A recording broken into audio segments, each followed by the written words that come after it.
Welcome to the Rest Round with Butch Hiles and Gary Hashman.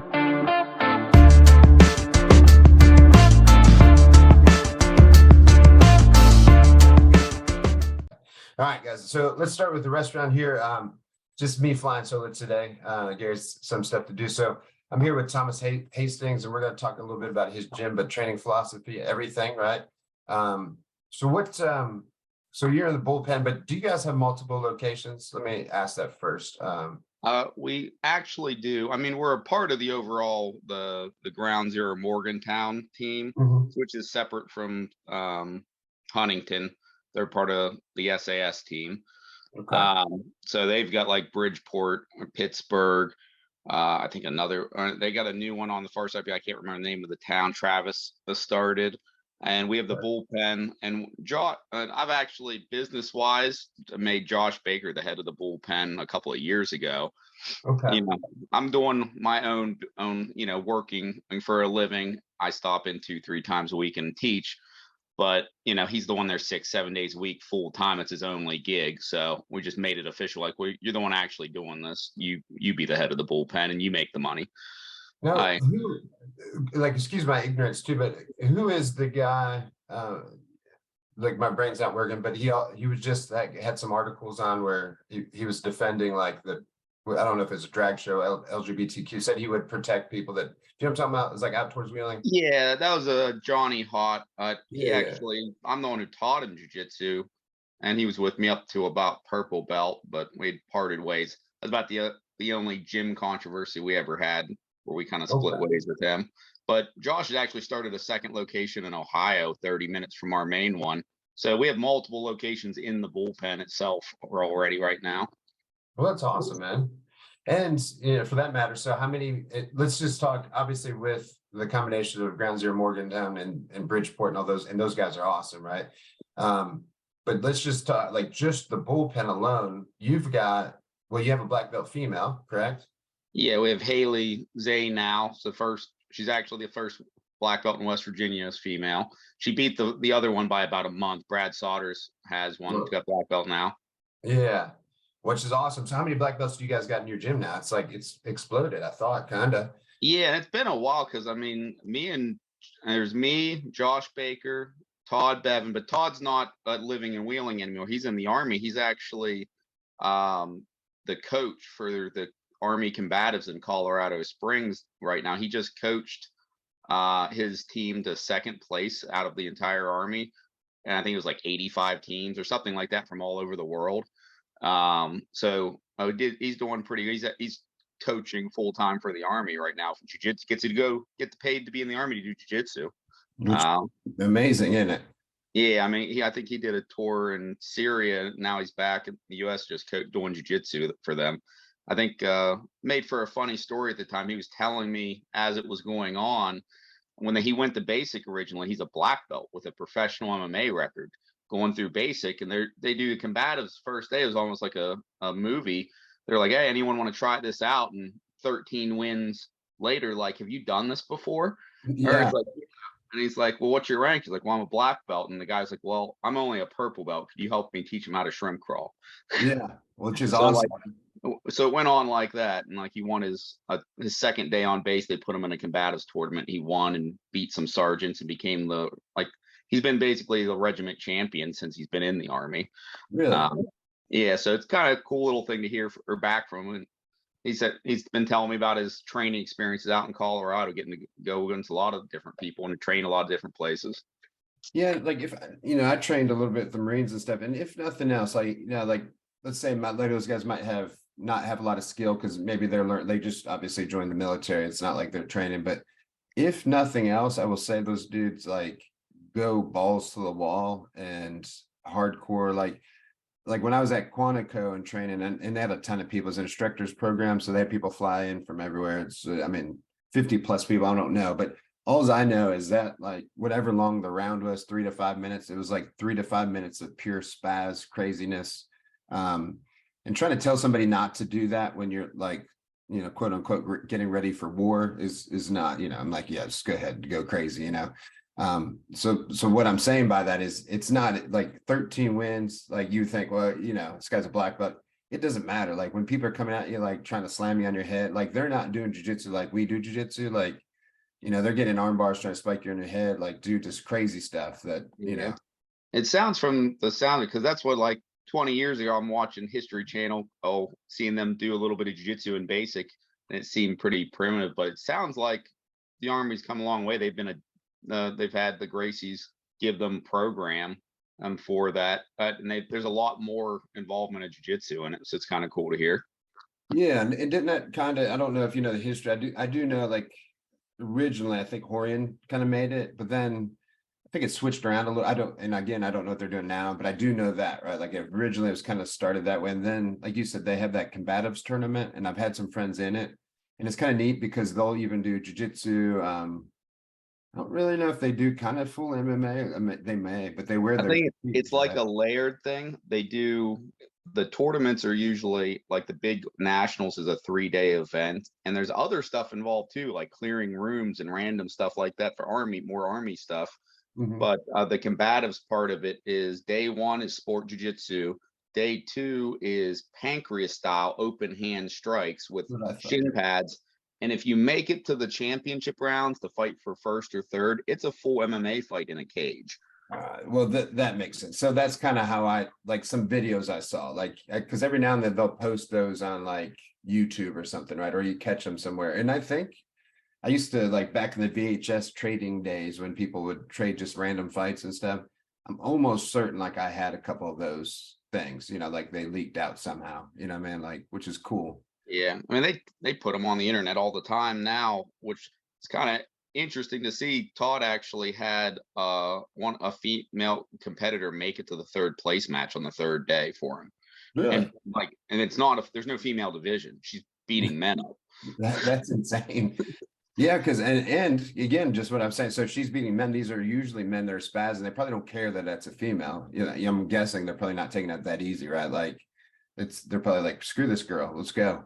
Yeah, I only got to see one on video. He texted me a grainy video, and I was kind of driving, so I couldn't really watch it. And I just had it playing. And it's just like, oh, it's a grainy combatives video. That's kind of cool. And then he's saying like, yeah, this is the girl who just got herself into the third place match. I had to like double take. Like, what are you talking about?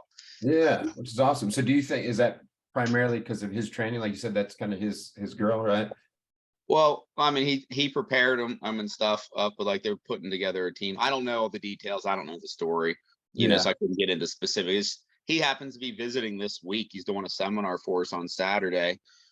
So that's just stuff he's telling me in passing the last couple of days. I don't know a lot of details. Yeah, and I saw those pictures. It's like I remember him from way back. I don't think we like hung out, but I do remember him from way back. Like, there's an old school crowd that, and Don Cunan has been posting a lot of those pictures the last couple of days for some reason. So like, I remember that from, probably early 2000s or something, talking to him way back then. Yeah, might have saw him at Morgantown Jiu-Jitsu tournaments or MMA fights or something. Yeah, and he was always like, I'm pretty sure it's him. I think he was kind of a funny guy. Like, I don't know. Maybe he's really serious, and I've got the wrong person, but I'm almost sure it's him. Like he was like kind of always cracking people up and stuff. But yeah, not sure. Not sure. Exactly. That's what I'm saying. As soon as I said, I was like, joking in some sort. yeah. But yeah, I mean, but those are 3 of the black. We also have Alex Hilton as a black belt. So me, Josh, and Todd are 2 stripes now. That's how long we've been black belts. Yeah. I think I'm not due for one till next year or something. I think AJ Simeth is a 1 stripe, and Alex Hilton is like just a black belt, and Haley's just a black belt. So I mean, we have a good number of them come with us. So we still have everyone but Todd local. And active. We got a bunch of purple belts, and one. I'm trying to think. I don't know if anyone's a brown belt right now, but I mean, we've got some purple belts, whole new crops. It's kind of weird when you do jiu-jitsu long enough. You say whole new crops and generations of blue belts coming up, starting to win tournaments. It's kind of cool to see. Yeah, and we had this talk a few times in the gym, and you'll know what we're talking about. But it was like, and actually, I might have been on a podcast the other day we were talking about. But do you remember the days where you never saw a blue belt? Like it just didn't happen, right? And then when you did, they were almost like a mythical creature, meaning like, and I think I was telling the story on another podcast the other day, but I remember on like MMA TV or mixedmartialarts.com, whatever, you know, it's been different iterations, but I remember like people being like, man, any blue belt can beat any other boxer. So if you're a blue belt, you would crush Mike Tyson, you would crush, you know, whoever, like Floyd Mayweather, right? And like, I mean, I truly believe that. Like, and there was a time, probably like in the Gracie's time, like they would smash some people, but times are not like they're not mythical creatures anymore. They're a dime a dozen, right? Like I'm not Yeah. wrestling the belt, like they're everywhere, but it was a different time. Like it was so hard to get a blue belt. One, because there wasn't instructors around to rank us, right? Like we're kind of like doing what I remember, like for example, Morgantown, you know, when they had to get ranked, they'd either fly with Randy Bloom, right? Like fly to California, or he had to come in, or just what I mean, we've all went through that kind of that problem, right?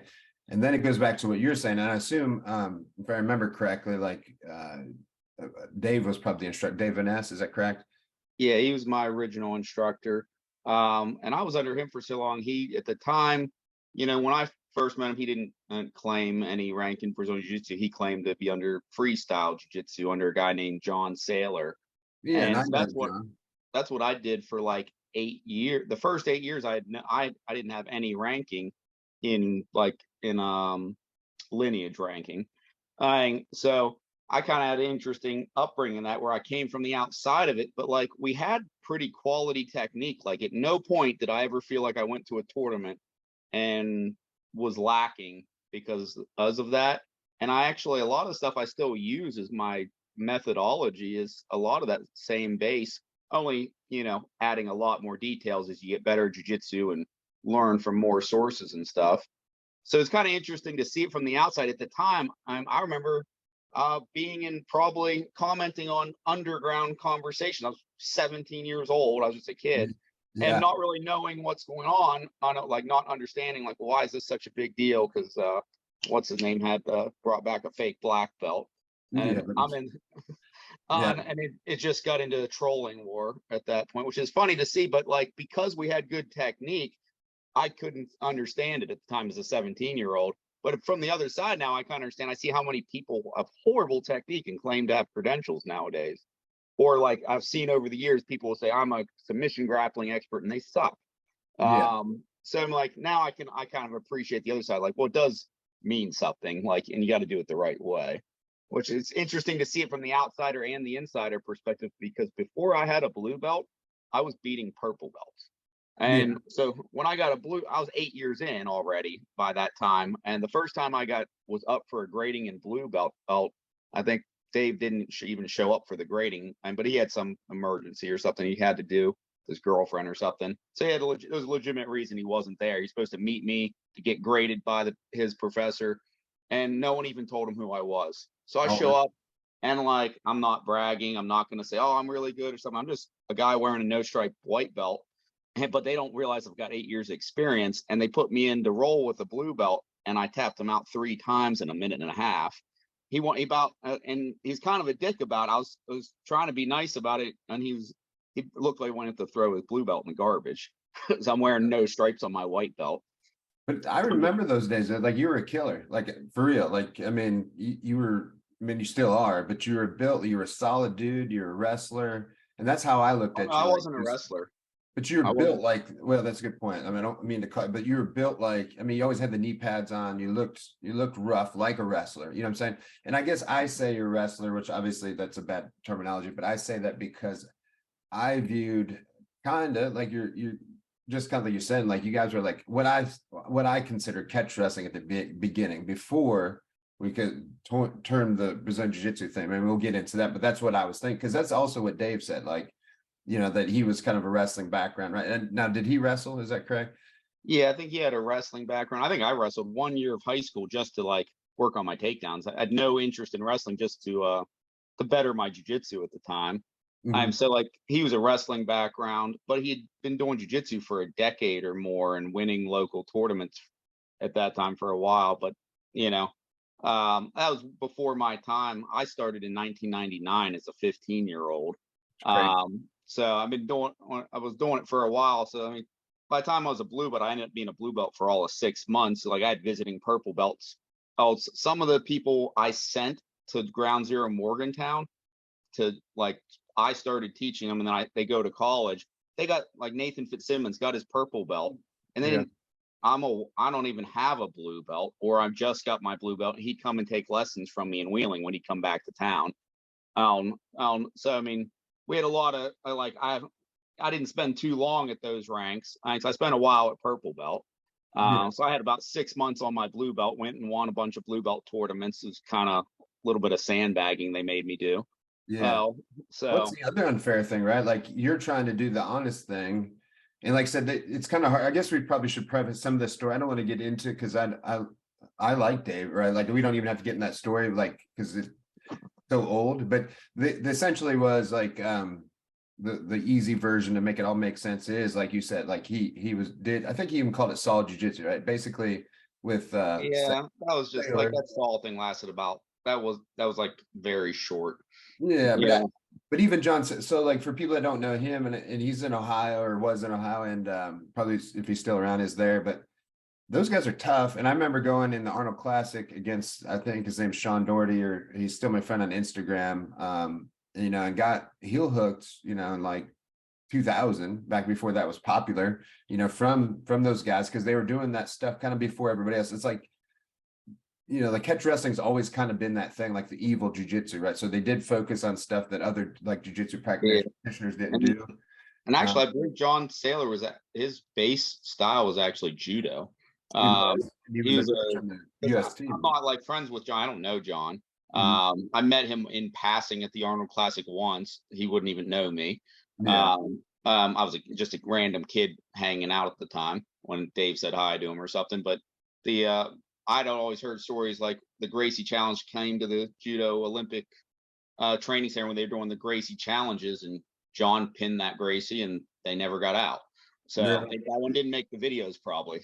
Yeah, and he was a big dude. I mean, and that's it. Like he ran the first, you know, the Arnold Jiu-Jitsu. I don't know if he brought it up or how it came about, but the very first one was ran by John, because I remember you had to contact him, and it wasn't like now you just didn't sign up and enter. It's like you had to be accepted. They like called you and they went through your credentials and did all this stuff, and there wasn't like a bunch of people. I mean, it was very good, because I know Chris Blanky won his weight division, obviously a really good black belt in Ohio. Man, there was really good. I mean, I can't remember who all was in it, but I remember there was really good people, because you had to be essentially pro, which I was not.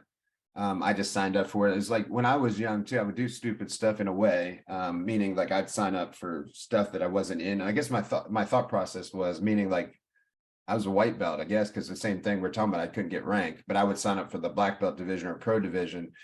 Probably two reasons, to be honest. One would be like, well, if I lose, who cares? I'm just a white belt, right? It's like an automatic, like, who cares kind of deal. The other was like, we idolized those people back then, right? Like I remember Ken Shamrock watching it and all these other people that, like, we're a little different now because we've been around all those people. It doesn't mean that I still don't think they're legends and awesome, but like back then that was like, you'd be like, there's Ken Shamrock, there's I remember Pete Williams, Mark Coleman, like you're like, holy shit, like Frank Shamrock was there too, like on, and they were watching the grappling. We thought it was so cool. And of course Arnold would stop by. But now, you know, we went from that, which is a decent sized tournament, but maybe 25 to 50 people, because like I said, you had to be accepted. Why the world I was in it, who knows, because all famous people and me. But then after that, then it exploded, right? Once I think John might have run it another year, but then like, I think this guy named John Cooper took it over, and then Helson, and then that's when it exploded, because they started getting the Brazilian people in. And yeah, I remember the first couple years I went were when Helson was running, and I remember being miserable because they wouldn't tell you when your division was up. I think I waited 12 hours without eating. I was too nervous to eat, trying to go in as a white or blue belt or something like that. Yeah, I think even if they told you, it didn't matter, because I remember Ashley Lockwood was a purple at that time, and of course I wanted to watch his match, but I think they probably told him be there at 4 p.m. That's when the purples will go.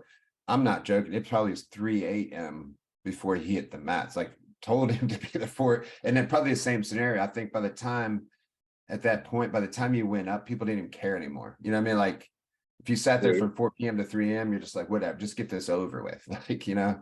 Yeah, it's hard not to puke after a match when you haven't eaten in 12 hours. Yeah, and that's like it's funny because I look back at that stuff like fondly in a weird way, but it was miserable. Like things weren't run correctly.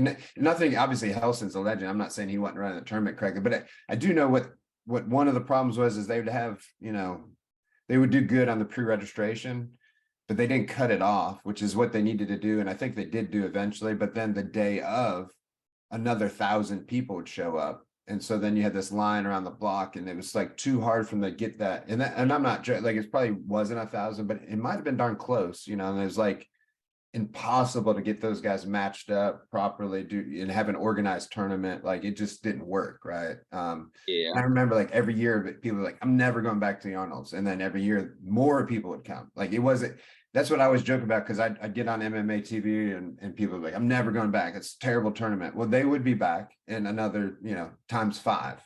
And then, eventually, like, they got some better people to, like, again, I don't mean that in a bad way. They just got different people to run it that ran it better, like a different way, right? Like, but they lost some stuff too, though. That one good thing about Helson doing it was you had like Pedapano and Jeff Montz, and like the pro division was unreal. Like, it was fun. Yeah.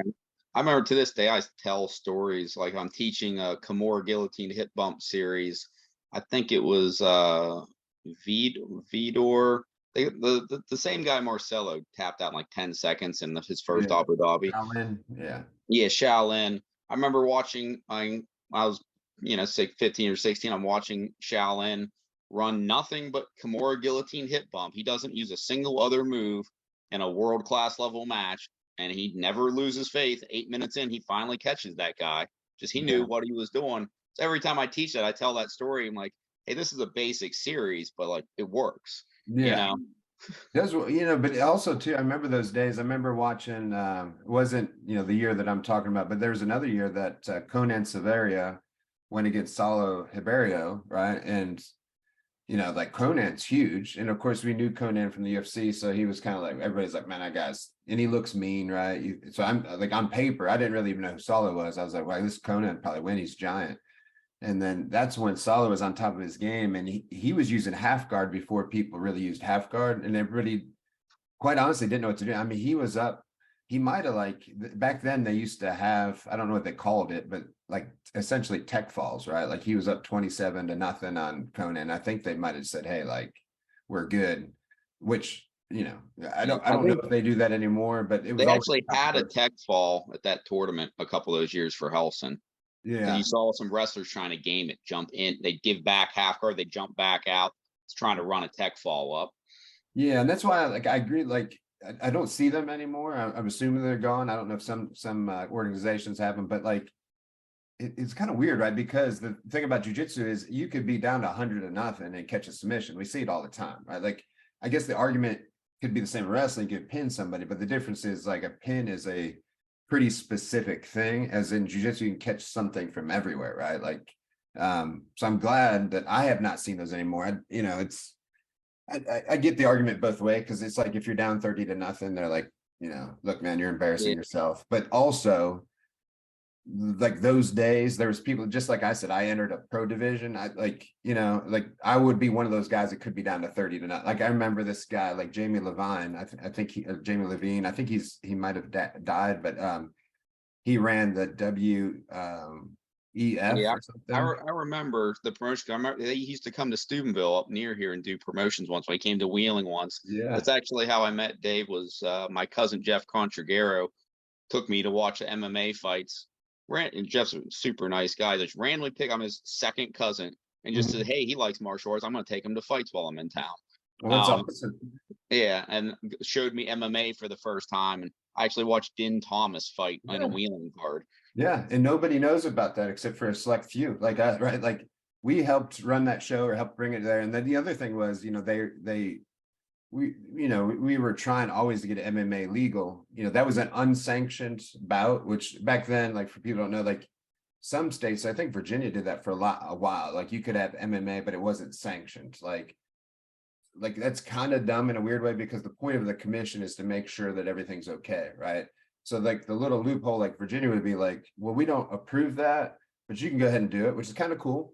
The downside is then you're going to have people, like, if you're not watching, like, you're going to have bad promoters put, like, bad what or kids against, what I mean? Like, you could have some bad stuff. Now, that being said, that was an unsanctioned fight in Wheeling, but it was amazing. Like, Jamie Levine, like, I know he had some issues, and most promoters do, right? Like, but that card was solid from top to bottom. Like, and we had some fighters on it. I mean, Brandon Lee Hinkle was in it. That's when his prime.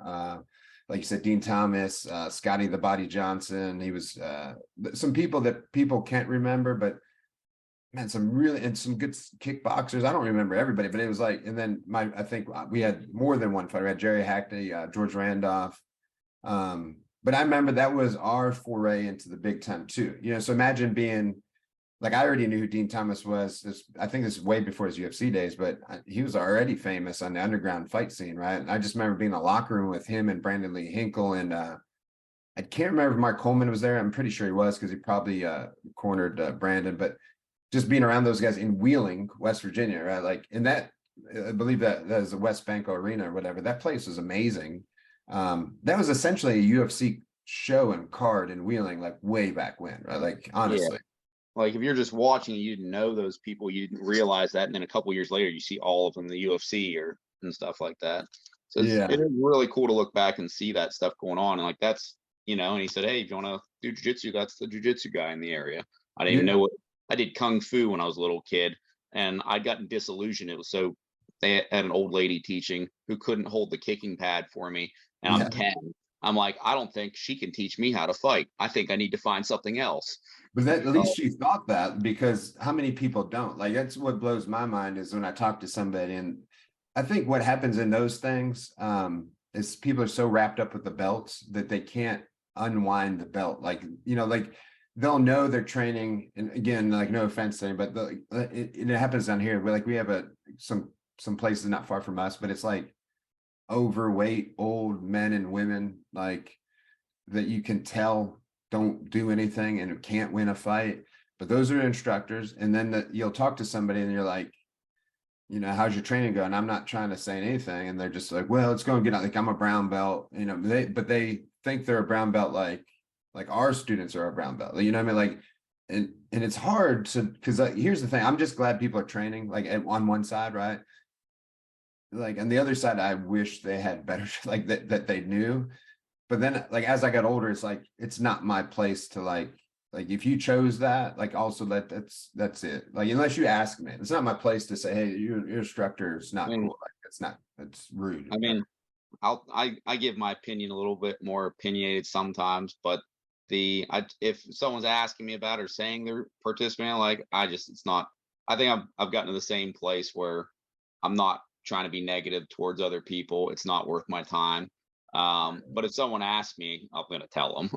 Yeah, and that's what I probably would. I mean, I try hard, but, you know, I tell you, the only times that I do is when when they can't tell that I'm being nice, you know, when I say, yeah, you know, if they're like, what do you think about this? What do you think about that? And like, and you keep saying, well, you know, we just do something different, you know, like, good for you. But like, and then if they're not getting, I'll just finally be like, listen, man, like, it's like, that's, no offense, which is going to be offensive if you say that anyway, like, and then you're like, your shit sucks or something, you know, like, it's not the same, you know. Like, I actually had that talk, not that aggressive, but somebody was talking about Taekwondo today. Actually, I'm in Erie, PA, and I had to do a lunch, and somebody asked something, and again, I have nothing against that, but she was comparing, it was a female, but she was comparing it to the UFC over and over and over.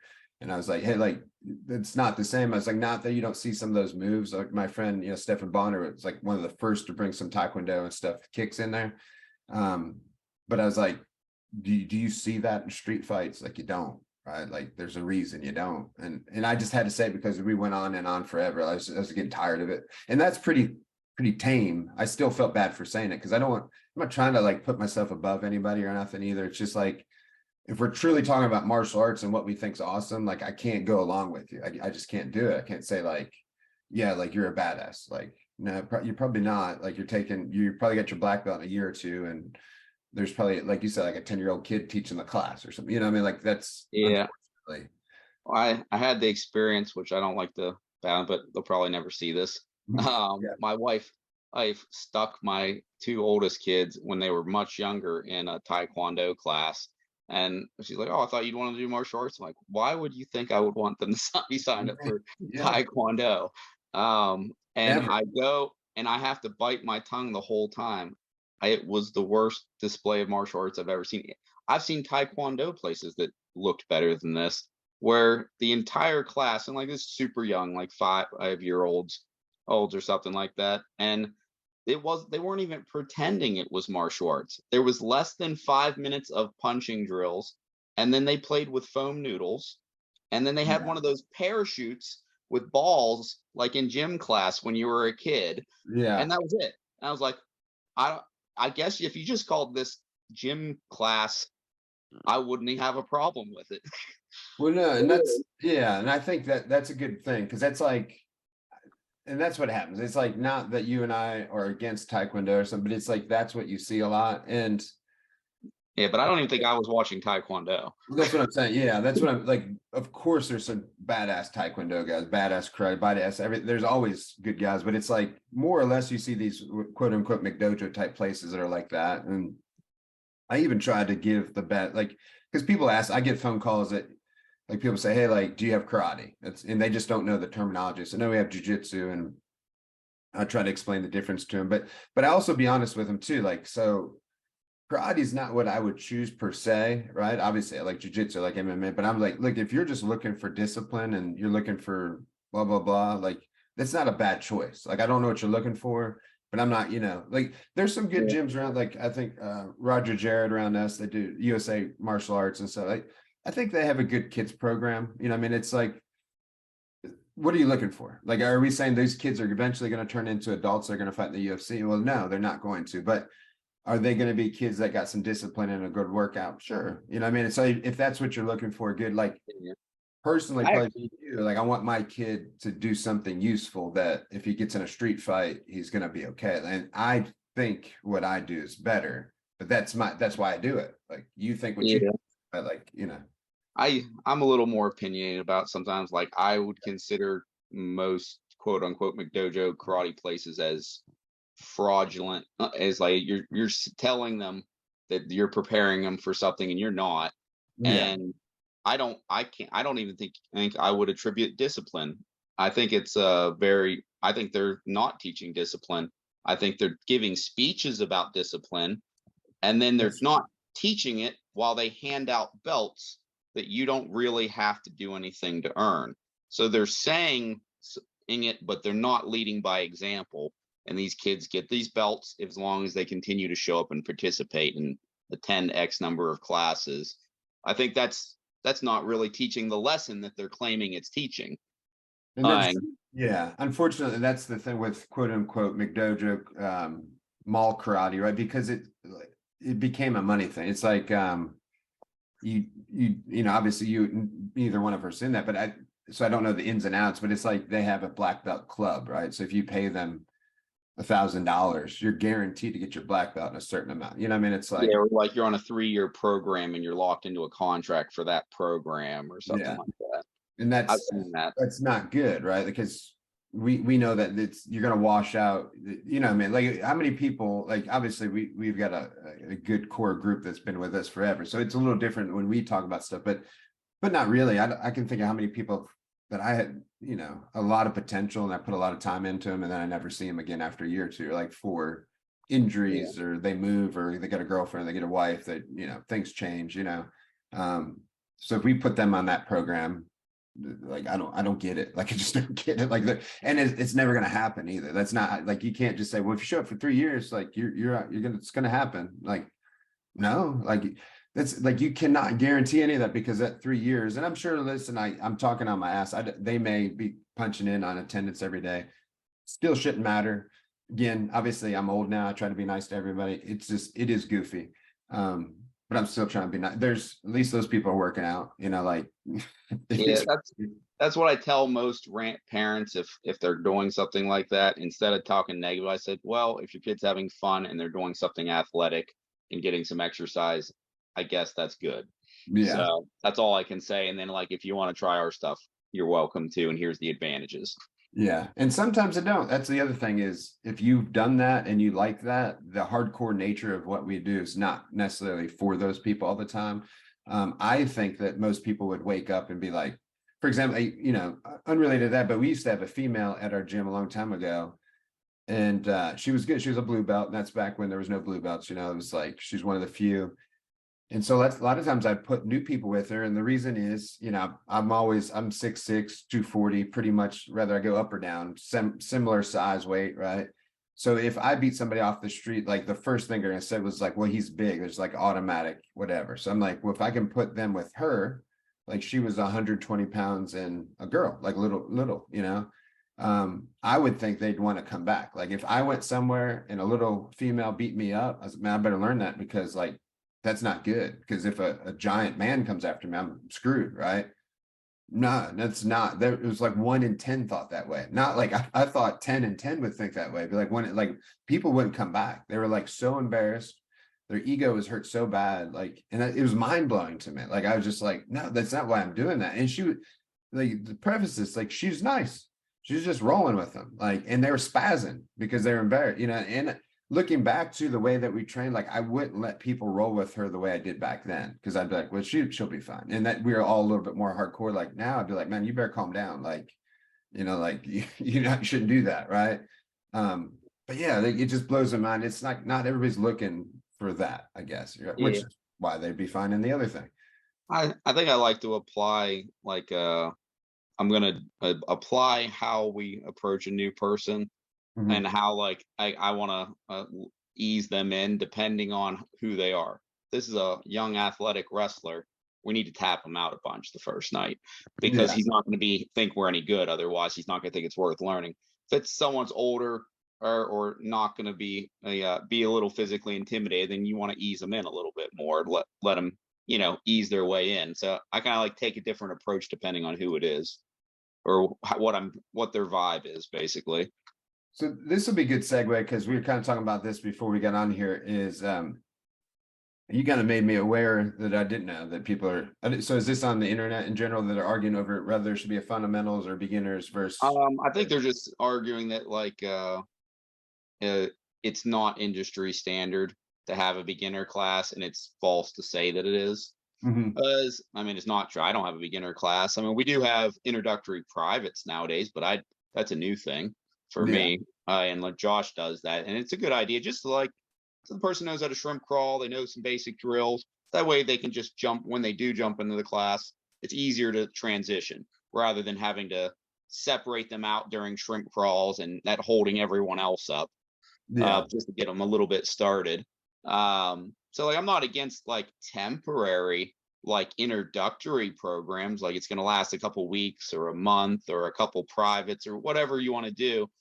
But like I just hate the idea of having a definitive line where a white or a blue belt aren't allowed to go to the other practices and be challenged. Like, well, if it's someone who wants to be challenged, why can't they go to those practices?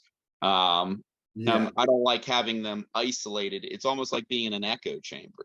I think it's negative. I mean, really, the person who is most likely to hurt a white belt is another spazzy white belt. Absolutely. It's not going to be an upper belt. It's not the most likely person.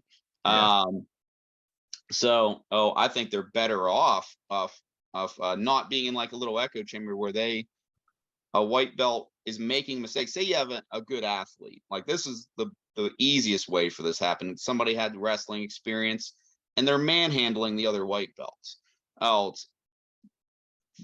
They might be doing the technique not completely correctly, but they're getting away with it. And nobody's able to stop them. And even if you tell them they're wrong about the technique and you point out, hey, you need to fix that, they won't actually fix it until someone shuts them down and stops letting them win by doing it wrong. So I'm like, I think you're actually holding that person's progress back, because they kind of need like a little bit of a stern hand in sparring. They need someone better to compare themselves against to see that they're not doing it right. It just doesn't sink in.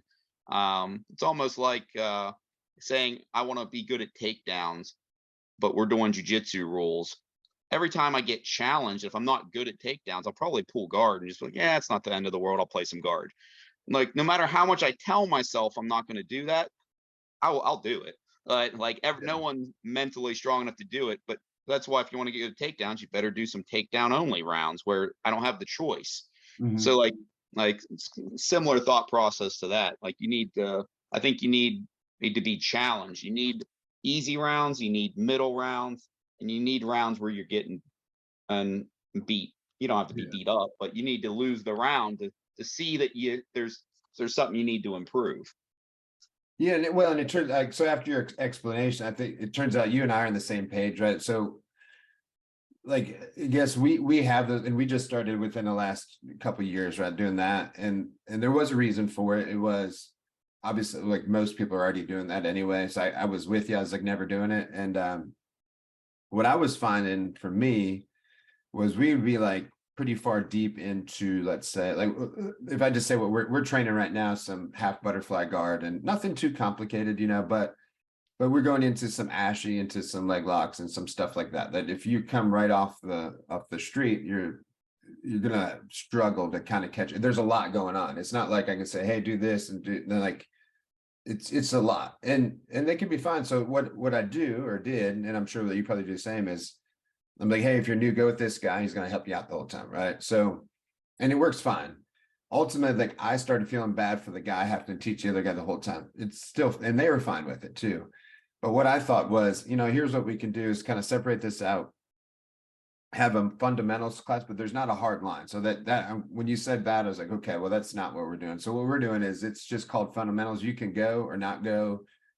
There's no like, I expect the newer people to go there so you learn your fundamentals, right?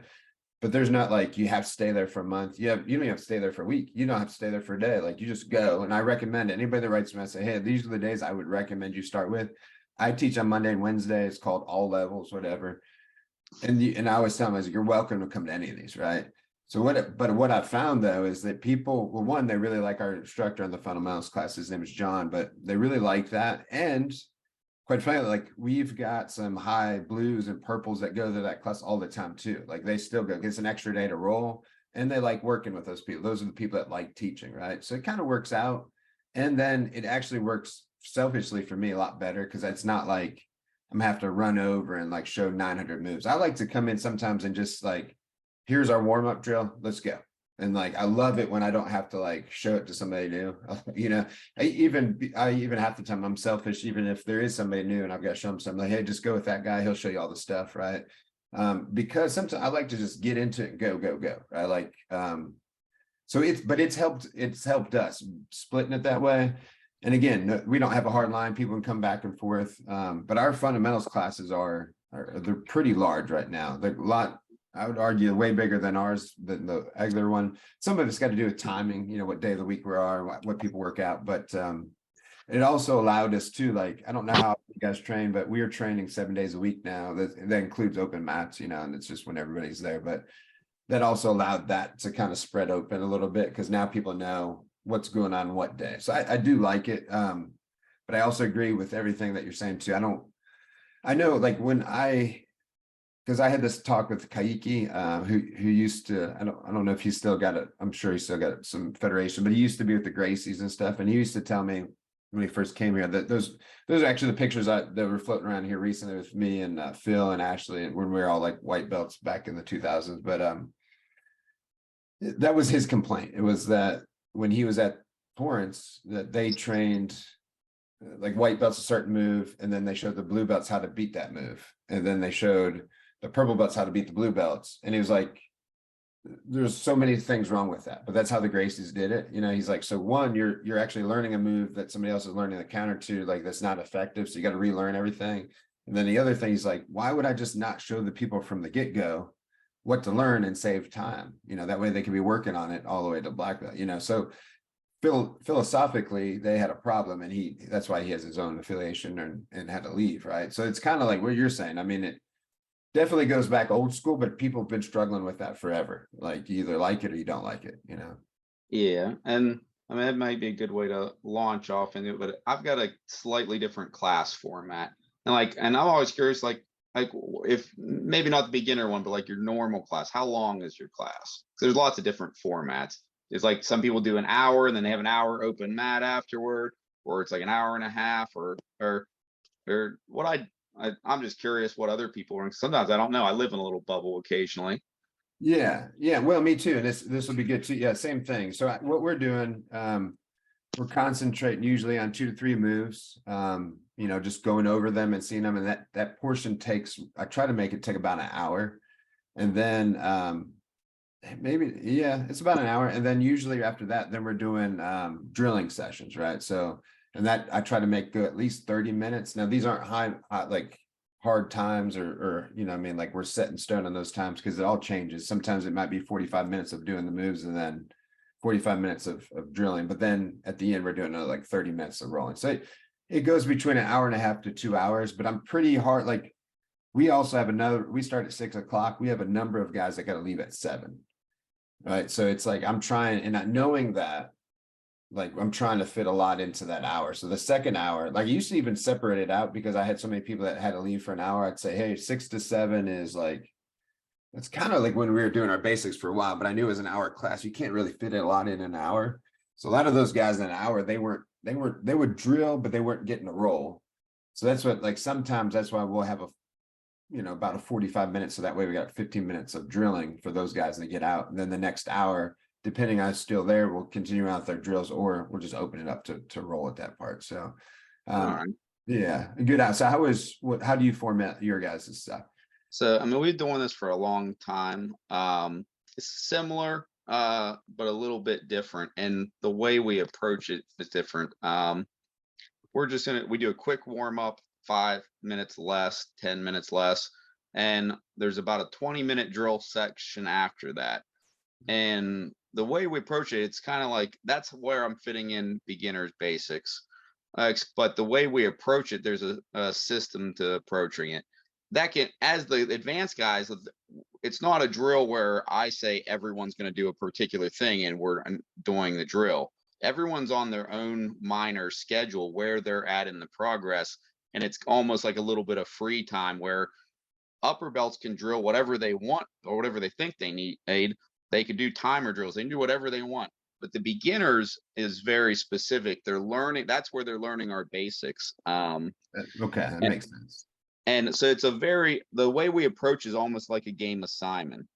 First day, say we're going to learn an arm bar, and we're going to learn how to drill the arm bar, and we're going to get good at that.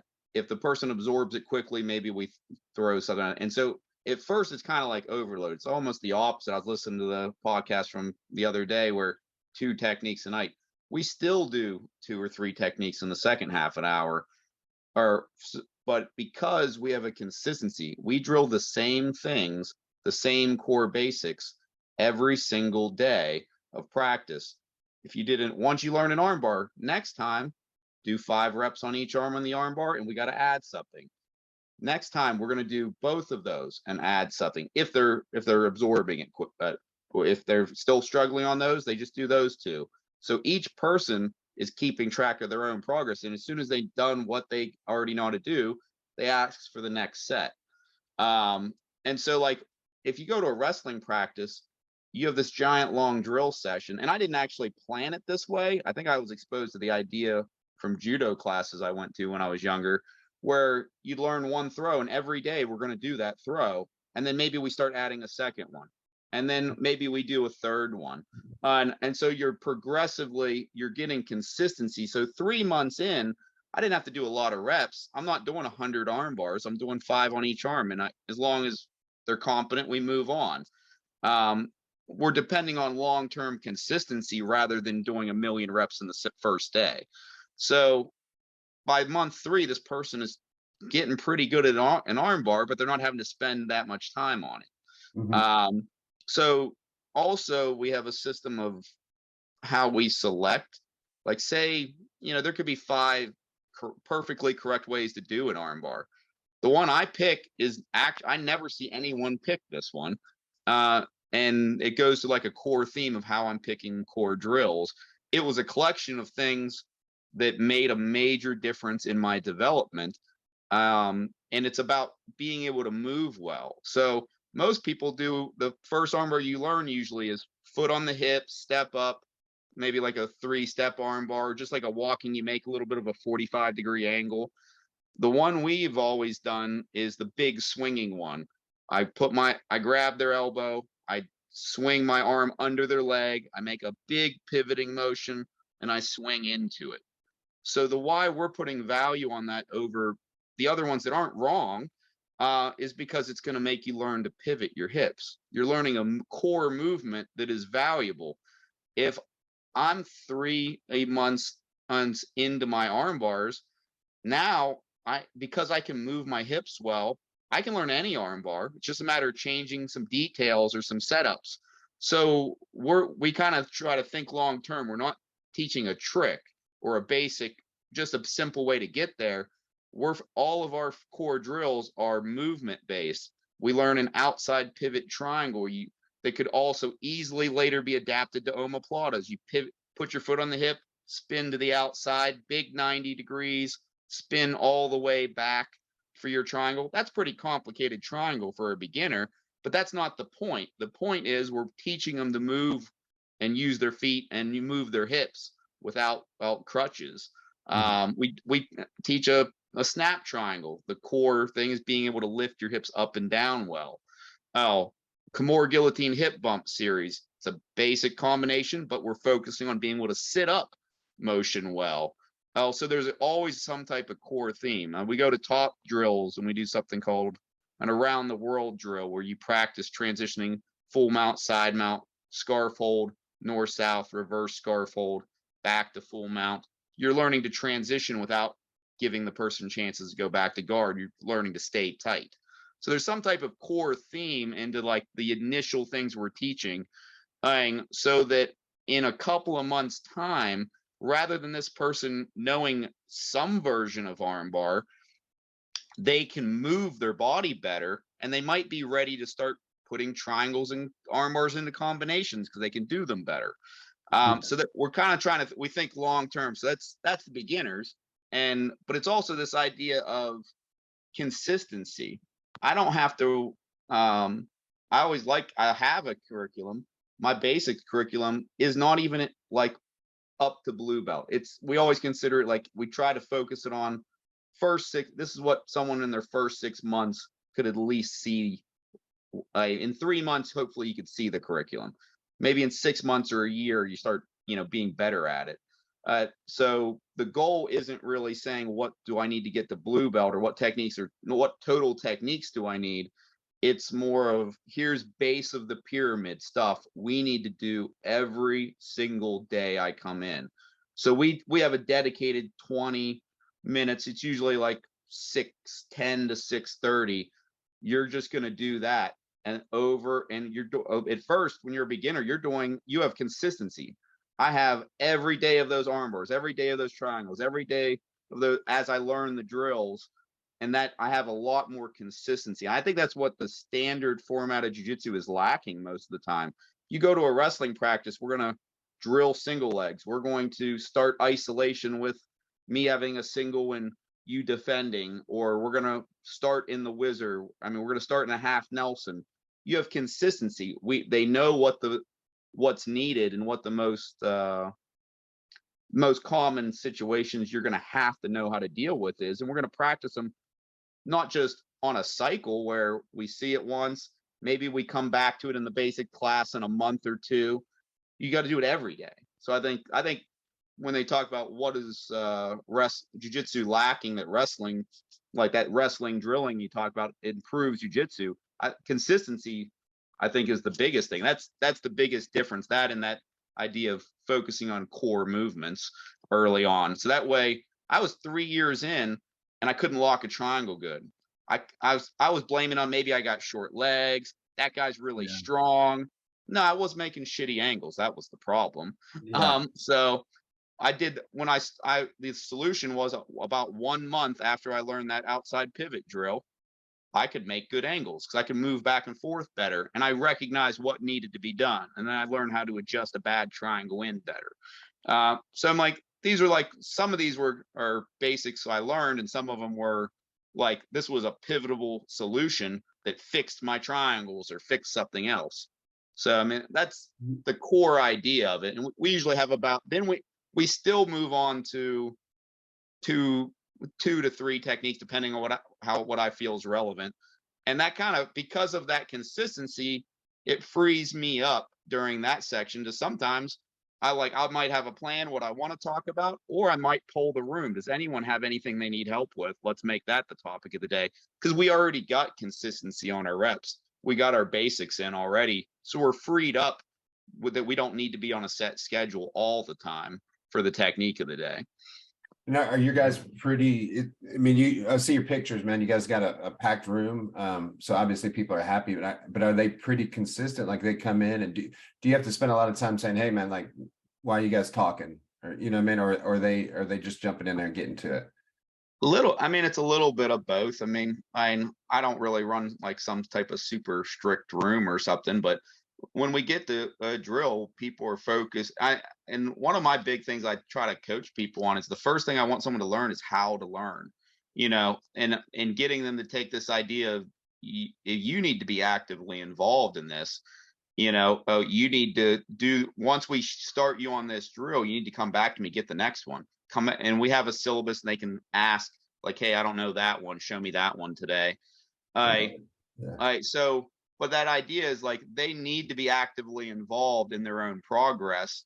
And my biggest pet peeve, I always tell people, if you could do one thing to improve your jiu-jitsu faster, it would be to ask a question every single day. And what you ask should be specific. It should be something that's actually happening to you in sparring, an actual position or situation that you're not, maybe you win sometimes, maybe you lose all the time, but either way, you're not happy with the results. Where are you stuck? You can never win this, or you don't win it consistently, or you can't win it against the next level of people. That's what your question should be about. You and only you personally can track that. I might see it going on in a match, but I got to watch a lot of people, but where you're stuck. And so if you want to learn back mount, rear naked chokes, but you can't get a back mount, it doesn't matter that much. Yeah. So most people, it's going to be under side mount at first, or then half guard, and then full guard, and then progressing through that common evolution. But they need to ask that question. And I've always had an open offer that anyone who asks me a question, I ask. And I always try to like make sure people understand I'm not being polite. Like, if you ask me a question at the end of class when I offer, you're getting 5 minutes plus of my time to give you a mini private on whatever topic you want.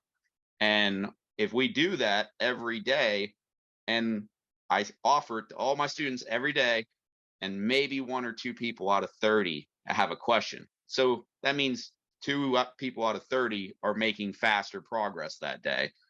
But one of the best stories of success of that is, I mean, Josh Baker, he's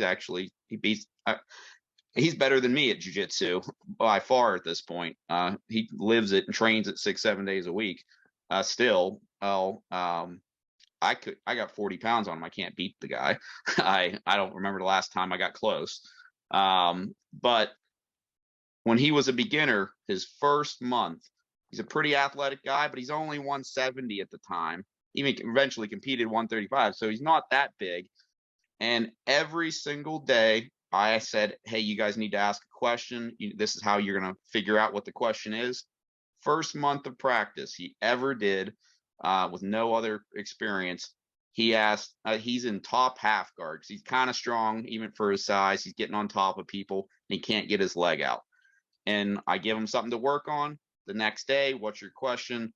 Okay, I tried that stuff. It worked on some people. It didn't work on other people. Now here's how what's getting in my way. And then we go over that. Here's the solution to that. So in 1 month at a time, he has my entire knowledge base of passing top half guard, and he's almost mastered that in his first month of jiu-jitsu, to where he's passing the guard of everyone in the room, including people, even though we didn't have a lot of like real veterans at the time, people that are over a year in, winning beginner tournaments, and he's a month in passing their half guard. And so like taking that approach, you can progress pretty fast if you bring it down to isolated things. Make your short-term goal, I'm going to get good at this one thing. Why do you think, because I make this joke at our gym all the time too, is so anytime I'm like, hey, does anybody have any questions? I already know there's going to be none. Like, and I make a joke. It's like, but I also give him an out because I also know, like, sometimes when I ask it comes out of the blue, right? Like, say we show a move or we talk about something, and then that's before I move on to anybody have any questions. So it does come out of the blue. Sometimes it takes a while to process information and formulate questions. So I also, that's part of the joke. I was like, I know, like, if you just get asked, it's hard to come up something. I get it. It's like, I'm going to ask and nobody's going to, I'm going to ask if you have a question. I know that nobody's going to actually ask me a question, but hopefully you do. And then we'll sit there in silence and nothing happens. But besides that, like, do you think it's nerves or so obviously Josh did, and he got better and everybody saw the blueprint, but nobody followed it. Yeah, I mean, there are people who follow it, but like I really kind of push people to do it too. I'll come back to that speech all the time. Hey, you guys got to be thinking about this. You got to come to me or Josh or somebody after sparring or during drill the next time. Remember what it was you had an issue with. We got to fix that. So I do have a bunch of people who do that. Maybe they ask the questions during drill or after, but that's the hardest thing to do, is teach someone how to approach learning. And if you just, I really don't think you can learn that fast just showing up, learning one or two techniques. It's going to take so long if you're expecting us to magically give you the answer. I could talk for 3 years about random topics that might not cover what they need specifically. If I just pick at random, there's a lot of jiu-jitsu to talk about. Absolutely, yeah. So, I mean, they need to bring, I really kind of push for that. Like, you got to bring our attention to what you need. Like, this is where I'm stuck. Help me with this. Yeah, it's important. I mean, I think you're right. I think that's something, obviously, I mean, you heard the other ones. We talked about note taking, having a syllabus, curriculum, and all that stuff. But the other thing is exactly what you said, right? Like, when a guy comes in, we have a general outline what you're going to do, and that's it's general. I mean, it's for everybody, right? But that doesn't mean that's what you need to work on personally. We're all at different levels, right? And then we're in a room with white belts, blue belts, purple belts, brown belts, black belts, right? Everybody's needs are slightly different. And so, like, that's the other thing. Framing your question in regards to, like, we're teaching in a correct way is important too, because you can say, just like you said, hey, that move's great, but when I do this, or this guy does this, and those people are going to also do different things at different levels, right? Like, that's one of the things I say now is like I love rolling with upper level people, not just for the good workout, but the reason is I know they're going to do certain counters, which is going to allow me to do certain counters, right? As opposed to when you roll with like newer guys, the first thing you do is probably going to work, or the second thing, right? You never get to that other step, which is the fun step. That's the step that makes me happy to show up to jiu-jitsu, because then you're finally getting to the human chest, right? Because it's like, he's probably going to do this, and I'm setting him up for this. And then maybe that guy's thinking, he thinks I'm going to do this, so I'm going to do something, you know what I mean? And then you finally are in that thing. But in order for us all to get there, like, we kind of need to ask those questions, right? Like, and what I find too is, like, we say that, and I think while I'm talking, I'm just like, in the general class, I know our guys don't a lot, but they do off on the side, especially when you roll. It's always in the worst spot. I think I would probably argue, actually, now that I'm speaking about it, is probably people need to learn how to frame questions better, at least in my gym. Meaning, how many times do you roll? This is what happens to me, for example. I'll just talk about me. It's like, I'll roll with somebody, I'm not even thinking, I'm just, we're just having a good time. But at the end, like, people say, what do I need to work on, right? It's so generic because it could go anywhere, right? And I personally hate that question. I don't treat people badly for the question, but ask me specifically, right? Like, hey, I had a hard time here, and then I can give you an answer. If you just say, what do I need to work on? I'm going to say jiu-jitsu. Just keep, like, because that's what people said to me. Like, when I was learning, like, what I need to work on, just keep rolling. I hated that, and they hated it. It's like, I'm doing it. So framing questions probably better. What's your thoughts on that?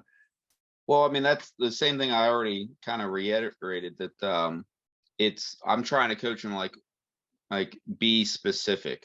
Pick one position, pick one situation, and it has to be something that you actually can get to in sparring. So that's whenever they give me that answer, like, I'll give them this mini speech that, that's useless. Asking for what do I work on, or how do I make jiu-jitsu better? If my goal is jiu-jitsu, that's a useless goal. My goal needs to be specific. I need to break it down one thing at a time, frame it at once. And so my short-term goal, regardless of the topic of the day, has to remain the same until I fix that. I can't jump around. And I have to fix this issue, and then we're going to move to the next one and move to the next one. Because as soon as you solve the problem, you're going to win the situation, and you're going to create, you're getting to the next step. You create the next situation that now you've never dealt with it before because you've never gotten to it before. So now you have to learn about that. Yeah. I mean, and that's when I'm hearing you guys talk, or when I'm hearing you talk, it's a very systematic approach in my opinion, which I like, right? Because I think the way people learn, the way they instruct, the way they consume information the best is a system, right? Like, and again, what I mean by that is like when you get an instructional, that instructional person has put it together in a system, right? Even if they didn't think about it. I just on the way here, you know, I've got long drive. I listened to that. I can't remember his name. Is it Corey Sanhagen or whatever his name is on? Yeah, I'm not familiar. Yeah, and he was on Joe Rogan, MMA fighter. But I don't know who he is. But on the last podcast, a couple people said they liked the podcast. So I listened to it, but he's filming an instructional, and that's what he was saying, that it helped him actually get better because he had to frame things and put it in a system where he's like, all right, they do this, I do this, blah, blah, blah, or step 1, step 2, step 3. Like, and these may be the things you're doing already, but you don't think about it until you have to teach. And that was kind of the topic that they were talking about. It's crazy how good you get when you start teaching, because just like you said, normally if you come in and you guys are great teachers and they're doing everything they're supposed to, they still don't sometimes really break things down, right? Like, and same for me. Once I had to like really show, even a basic sweep, it's like now it's like the things I didn't think about, I had to make better, meaning like maybe I just threw my arm under something, like say a flower sweep, right? I just threw my arm under, twist my hips around, get everything correctly. So I'm not going across my body. I'm acting like I'm going over my head, do everything right. But when I have to teach that, then I know if all of a sudden I'm talking about angles that maybe I didn't know, or that I was doing, or that I kind of forgot about. And then all of a sudden I was like, oh, that's why that didn't work on so-and-so, because now he's high level and I didn't do it correctly. I get away with this shitty technique first, you know, all these other people. And then all of a sudden I was better, right? So I think that's when I hear you talk, that's what I really enjoy, is you guys have got your own system kind of, and you're implemented on the daily, which obviously people are really liking because one, they're getting good. But again, I see your numbers. If people aren't happy, which we talked about on another podcast, they're not going to come, like, period. It does not matter. It doesn't even matter how good the training is. Like, you're going to lose a lot of numbers if they're not happy, like, period. And so you've got everything. And just as an outsider, like, I'm not in your room and I haven't seen you teach, but I don't need to. All I need to do is look at the picture for real. Like, you know, because I know, it's because it's, you can have a million people in there, but they're just not going to stay unless the results are good, the instructors are good, the environment's good, and obviously you guys have all that. So I personally, I'm getting a lot out of this when you talk. I really like it. Yeah, I really agree with you. The teaching part is really true, and we actually try to. It's all that 20-minute of drill that is the same every single time. Most of the time, that new person is going with a blue belt, a purple belt. Another advantage of not having them, you know, by themselves, always partnered with another white belt during their basic drills, because that's also when my blue belts are learning how to teach. It's like, hey, you got to teach them that basic armbar drill, and I'm going to float around the room and intercede when I need to, or jump in. And maybe I get a little extra time to work with one of the upper belts on something that's not one of the basic drills that he's drilling, or she's drilling. And, you know, it's kind of cool to see the room get bigger. Like 20 years ago, you couldn't walk into a jiu-jitsu room and see 5, 6 women on the mat at the same time too, which is kind of cool to see. You know, we've made a good enough environment that they feel comfortable coming to this little mat room, and they have a good environment to do jiu-jitsu in. Where, you know, if you were the first one, when Haley started, she's the only one.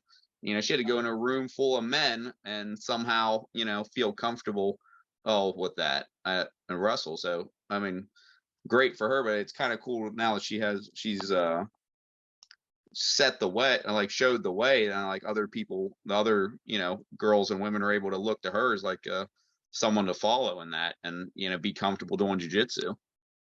Yeah, and that can't really go understated either, because I anybody that I see that starts a good women's program, just like you guys are really getting underway now, you have to have a good leader. I think that's where it comes. Like, I think you don't have to have this, but I think when I look at successful ones, this is what you have. You have a strong, technical female that people look up to, period. Like, that's it's not the end all be all, but that's what's going to get the people in the room, because they're like, I admire that lady. I admire, I want to see, like, I want to be around this, right? And then they, like, sometimes too, even when I'm saying this, like, sometimes it's technical, sometimes it's their personality, and sometimes it's just like, they don't have to be her level. Haley's like, I think I saw and I don't know the level of the girls, but I saw some girls in Lewisburg, and they have a nice class going up there. But I don't know how high level they are. But what I can tell, again, is just as an outsider, is that they're having fun. Like, I look at the pictures and people are happy. And so that's awesome too, because this person, and again, it's just my opinion watching outside, is that she's wanting to enjoy what she's, or share what she's enjoying. And it's infectious, and it's bringing people on. And I think that's awesome, right? Because that's how we all started. Like, even as a guy, guy was trying to start a gym here, I remember going, like, when I moved here in 97, 98, I was still wanting to do jiu-jitsu. I was already doing jiu-jitsu with some friends and do some stuff, but there's nothing in Charleston. So I went to a gym that did Japanese jiu-jitsu, right? And like, that's all there was. Like, and at that time, like, too, I wanted to wear the gi, because that's what Hoist did. There's some guys rolling no gi, but again, like, their no gi is not what no gi is today, right? The same thing. But I was like, I'm going to get some belt. But anyway, the point is, the only way to do it was to kind of start my own thing. I didn't want to. Never had that dream, right? I just went to Japanese jiu-jitsu thing because they had gis on it. And I also, like, looking back, I kind of feel like dirty about it, but it wasn't the intention. I wasn't trying to poach people at all. I was trying to still be part of that group, but I was like, hey, why don't we do like Brazilian jiu-jitsu on the side? Like, and most people don't even know there was a difference. I'm just like, I just want to do what they're doing in the UFC. Like, we'll buy the Gracie basics at the time. You could buy those tapes, and did that. But it was infectious enough to where, I started with one guy, then two, and then all of a sudden we had too many for my room. And then, we all end up quitting that gym, but it wasn't, that's the part I feel bad about, but also, like, that's not what we wanted. We didn't want to do Japanese jiu-jitsu. And then on top of that, like, they weren't just doing Japanese jiu-jitsu. Like, sometimes we would show up to do jiu-jitsu, and like, they'd be sparring. And I was like, well, like, what are you guys doing? And they're like, we're doing jiu-jitsu. I was like, it's not jiu-jitsu. Like, I'm here to roll. And they're like, were you pussy? Just go home then, like, and I'm like, what? Yeah, I will, because I'm not here to punch somebody. Like, I'm here to, like, roll, like, you're not going to shame me into doing something that I'm not. I like, and that was the ironic thing, is on top of that, like, I was already Golden Gloves boxer, so it wasn't like I was afraid to get hit. It's like, I'm here to do jiu-jitsu. This is a jiu-jitsu class. It says up here, and you guys are kickboxing. I don't understand what's going on right now, and that's ultimately why we broke off. It wasn't because we're douchebags. It was like, it just wasn't working out, right? But the point is, like, that's how you start with one, then two, then three, and that's what she's got. And it's beautiful. Like, and it's beautiful for you guys, because that shows that the same, like, you, besides her, you guys also foster that environment, which is hard. Like, it does take a special kind of female to be around there. Like, the shit we talk about at the gym sometimes, like, not even mean to, it would probably be weird to be around. I don't know what it's like to be a girl, but like, I don't know. That might be weird hearing all that stuff. Like, we have girls walk through, and I always feel bad when they walk through, because they do, cardio kickboxing. And I'm like, always have to be like, man, like, calm with the cussing and the balls talk and the teabag talk and everything else that people are just making fun of. I mean, like, we're just having fun, but it may sound kind of weird, Yeah. And I've had to censor myself in the last couple of years, because I grew up, I'm a 5th generation Iceman. And you brought that up, because I was going to bring it. Are you guys still doing that? Well, I sold my family's company of 128 years about back in 2017, but Home City Ice, a company I work for now, bought it and gave me a job and paid me much better than I ever made as so I make a much better living, and I like the environment and the job. But I've been around truck drivers since I was a kid, so I probably don't speak as cleanly as I should occasionally. So then I walk into Josh's kids class, I have to muzzle myself. Yeah. Just being around, and I'm still in charge of groups of truck drivers, Yeah. or so. I have to do that myself a little bit. But it's good that I kind of like one of the thing I enjoy most about jiu-jitsu. I mean, I've been doing it for 24 years. Or almost, I forget, whatever 1999 till now is. That I get more excited about the process of cultivating and teaching. And I like to roll, but it's not my end all be all. Like, I'll actually get upset if I miss the teaching part. Yeah. If I get held over at work and I gotta walk in late and it's just rolling, I'll be upset about it because I missed the part that I enjoy. I like the intellectual discussion almost more than anything else at this point, or helping other people get along with it. And I like the community of it, where that's my social life. I personally don't drink alcohol. I'm nothing against people that do, but I don't go out to bars. I don't go to anywhere else. My social life is going to the gym. That's like I get to go to chess club where I choke my friends. So Yeah. Well, and I think, again, going back to that, like, if you truly have a passion for teaching, it's infectious, right? People see it. And I think, I mean, obviously that's why we're having this conversation. I think we caught on to that. We both really like that thing. There's, to the end of time, I'll always enjoy hearing other people's stuff and then trying to use some of it, right? Like, it's hard somewhat. I think all of us are stuck in our ways a little bit, right? So you're going to have a general outline that you do, and then you'll implement a little bit of stuff, right? Like, so let's say you're the beginning drill, which I wrote down on this stuff, but it's something that I would like to play around with too, because here's one thing, and I was going to ask you this too, so it'll work out. But like, I wrestled, but it was in middle school, so it wasn't the same as everybody else. Like, meaning, like, I wouldn't even, it was a rec league wrestling, so like, I wouldn't even count that. Like, I don't know what it's like to be in a real wrestling room, right? I talk to people, but one thing we were talking about before we got on here, and that I wanted to go back over, is that you said that Galvao said that the best thing was the drilling that he learned from wrestling, right? That helped his game the most. What do you think that was, or what do you think that means as a person like me? Because I still don't know. Like, I generally know, I talk to people, but like, what do you think that means? well, I mean, kind of like I was talking about in my drill section, I didn't even realize I was modeling wrestling practices, but I've seen it. I have done 5 years of judo, and I did 1 year of wrestling, but it's that consistency. We're not just doing something and then we don't see that technique for a month, 2 months, 3 months. No one can remember that move after that. Or you need to use stuff you have to have at least that consistent core. No, we're going to do this every practice. We're going to drill this single leg every practice. So we're going to do the arm bar every practice, not every couple of practices or once a month or something like that. That's where I think there's a big gap between, say, wrestling and judo approach and jiu-jitsu, where they're different. I think jiu-jitsu has a lot of stuff that it needs to do it like it does it, but the format of 2 or 3 techniques, and that's the only things you do.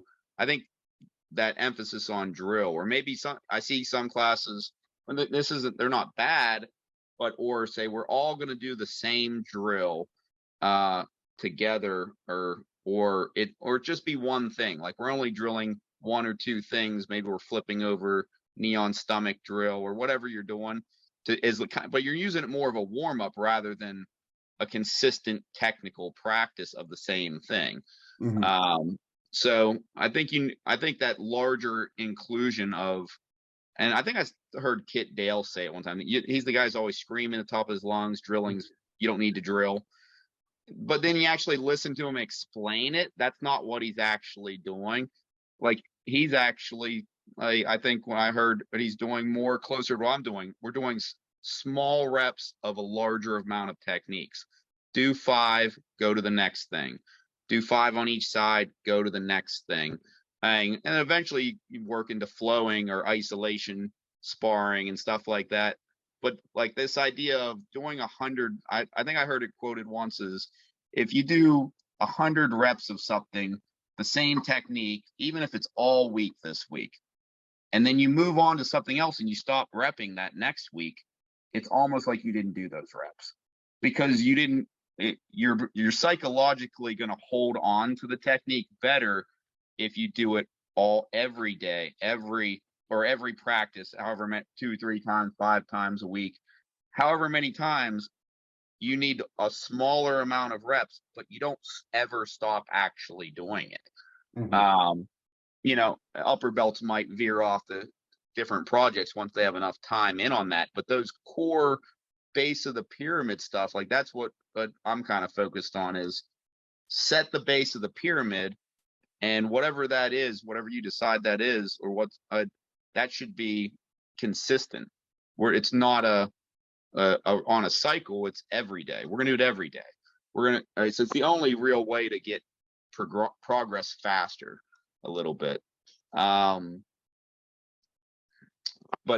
there's different things for different levels. So that, me talking about that's beginner level.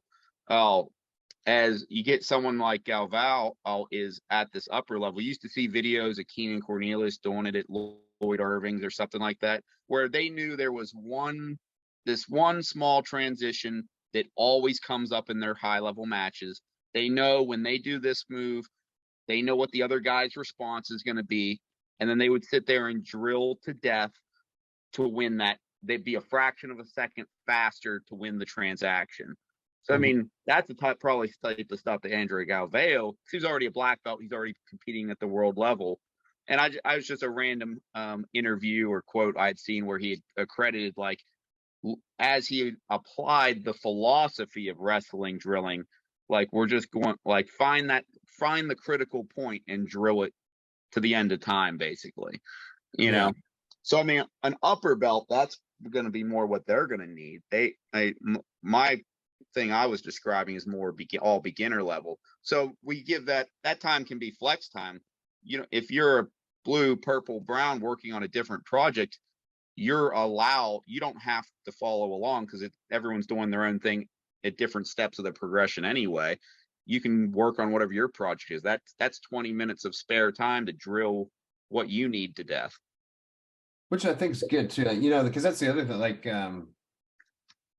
I would hope, and I know they don't, but like when you come into open mat, it's like a time for your time. Like, so if you came to class, like just at my gym, for example, you come to class every day, you're doing what I want you to do, right? Because we're not doing that 20 minutes like you do, which is why I like it, right? Because you got that time to do it. So they're doing what I want to do. So I would think at open mat, okay, it's finally your time, right? This is what, but then everybody rolls, right? And then my argument too, I also get it. Like, I get every level because there's different things, but then they're not everybody's rolling with a plan in mind. So they're just rolling to have fun, which is cool too. Like, I do that as well, right? Like, but that was always my argument. I mean, there's so many things that could make you better. One is exactly what you said, work on stuff, ask questions. And then the other is like, just taking time to actually like come in with a plan and say, it could even be like, you already know who's going to open mat. And you're like, this guy's got a good close guard. I'm going to work on passing here. I'm going to work on sweeps with this. I'm going to work on getting out of this. But in general, people just roll, right? It's not a plan of action. And again, I'm guilty of it too, right? But I would say, like, if you're whatever level, definitely beginner level, that's the other thing that I think people miss. It's just coming in with a plan. I didn't necessarily write that down, but I would argue that's like why I got good faster was I just always had a plan. Like, I knew, like, I was always trying to work on stuff. That was just it, right? Like, always. And just don't think I would assume people think like I do, but they don't, or like you do, right? They don't. They just come and this is a weird thing, but Jens Pulver actually opened my eyes once. I had Jens Pulver in for a seminar and his movie premiere and all that nonsense, but which was fun. So I don't mean it like a nonsense, but I was complaining that day because somebody come in and I forget. They just they're like, they come in and they just wait for me to tell them what to do. And it gets on my nerves because I'm like, you're in the gym, like you're an adult. Like, you can pick what you want to do. You come in, like, there's a million things to do. Just do it. Like, why are you bothering me? That's what I was like, because I think they're texting the shit out of me, asking me what to do, and I'm not there. Like, I was at dinner with Jens Pulver, but so I tell him this, and he didn't agree with me. He like saying that he goes, hey man, some people just want to be coached. I was like, yeah, like, I know, I get it. It's getting on my nerves though. Like, he can do his own thing. He's like, but I'm that guy, and I was a UFC world champion. He's like, I come in, you're the coach, I'm the student. I just want to be told what to do. I want to empty my mind and just do. He's like, some people learn like that. Sounds like that's how that guy is. And I like literally just like cut me down. I was like, man, I guess, yeah, I guess I'm a shitty coach. I didn't think about it. So I kind of changed it a little bit, but at least now we communicate too. Like I tell people like, hey, like, can't always do this and do that. There's going to be times that you can take ownership of your own self. Right. What do you think about that? Yeah, I mean, and I see all types of people. See people who will absorb stuff intellectually or technically, and you see other people are more kinetic. Like I could talk to them about the theory about it all day, and they're not going to absorb crap. But they're just getting in there and doing it. They'll start absorbing the ideas, and you kind of coach them and nudge them in the right directions. So like people learn in different ways. So you got to go about it differently with different people, or like account for that occasionally. I mean, my own experience coming up, the reason why when I started teaching, doing that drill section and doing that consistent thing. When I jumped in, I think my original instructor was kind of like half foot out the door. He's getting ready to move to Columbus. He actually only stayed in town. I learned jiu-jitsu because he married my mom for a couple of years. So he was almost like halfway out the door. He wasn't teaching a full format. He's just doing what he felt like doing. So people come in, they mess around, they're just doing whatever they want. Then he'd call them in, do 3 techniques, and then he'd beat the crap out of us for a while. But every once in a while there'd be something like he'd be like, if you want to be good at that armbar, do this, drill it like this, and do it every time you come in when you warm up. And it's kind of a joke, but it might be true. I joke amongst my friends. I might be like half autistic about stuff. You can't tell me to do something like that. I'm just going to do it. I'm going to take it 100% literally. So every time he'd say something like that, I have this growing list of techniques that I'm just going to do every single day until I'm doing almost all of my jiu-jitsu every single day, while everyone else is off on the sidelines just messing around or talking. I'm drilling every single day. And some of these guys I'm 15 and 16 years old. I'm beating up some college guys. I start passing them up eventually, and, being the best person in the room besides the instructor. And I'm a teenager, and they kept accusing me like, well, he's your stepfather. You're getting private lessons. I got 1 private lesson ever. I got the exact number of lessons that those guys got. But when I was told to do a drill every day, I started doing it every day. I actually assumed my instructor knew what he was talking about and just did it. Yeah. This may be a weird question, but what is it like being a stepson and then having somebody show you jiu-jitsu? Like, was it like good? Was it awkward? Did you guys have a good relationship? I prefer not to comment because I don't speak to him anymore. Okay. Yeah, I mean, at the time I had no issue with it at the time. So like I was away at college when it kind of fell apart. Yeah. Okay. Yeah. I just wonder because it's I have a stepson, but he's I don't even call I don't call him my stepson. I don't know if he calls it my stepdad. Like that's my son, and it's a little bit different. Like he's like literally been with me my whole life, but I wish he doesn't do jiu-jitsu because I didn't make him. I just wanted him to ask me to do it, or to do it with me. Never had the interest, so I never made him do it.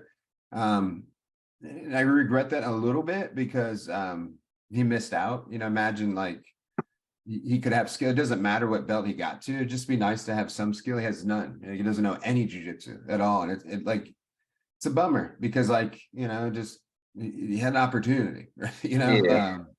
So, but I'm not blaming him. I'm saying like we both could have.